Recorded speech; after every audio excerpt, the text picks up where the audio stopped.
Situācija ar vecā fonda ēkām, kuras apsaimnieko Ogres namsaimnieks. Par vecā fonda mājām Ogres namsaimniekā dēvē tos nekustamos īpašumus, kas būvēti pagājušā gadsimta sākumā un pagājušā gadsimta vidū. Tas ir ēkas, kas sastāv no 2 līdz 9 dzīvokļiem.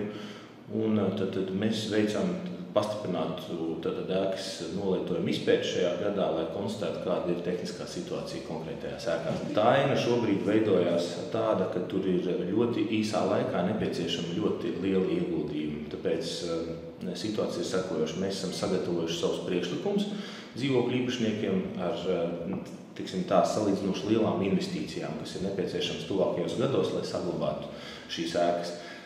Es pilnībā pieļauju, ka šo ēku īpašnieki varbūt ir nedaudz pārsteigti un viņiem ir noteikti ļoti daudz jautājumu attiecībā uz to, kāpēc mēs šobrīd esam sagatavojuši tieši šādus šos plānus. Tāpēc mēs viņus aicinām 28. oktobrī visu šo māju īpašnieku, dzīvokļu īpašniekus uz kopējas sapulces, kur viņi var nākt un mēs varam debatēt par šiem jautājumiem, kuras viņi par šīm prioritātēm, kuras viņi ir gatavi realizēt, kuras nav gatavi realizēt, kā to izdarīt. Tad par visiem šiem jautājumiem visās šajās ēkās mēs 28.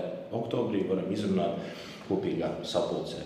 Un mums būs gatava priekšlikuma un risinājumi arī priekš tā, ka dzīvokļu īpašnieki šobrīd šādiem risinājumiem nav gatavi, bet savukārt ir gatavi paši uzņemties šo pārvaldīšanas uzdevumu pārņemt pie sevis. Arī tādi risinājumi būs iespējami un pieejami. Tā kā gaidām visus Parka ielā 14. 28. oktobrī 7:00 vakarā.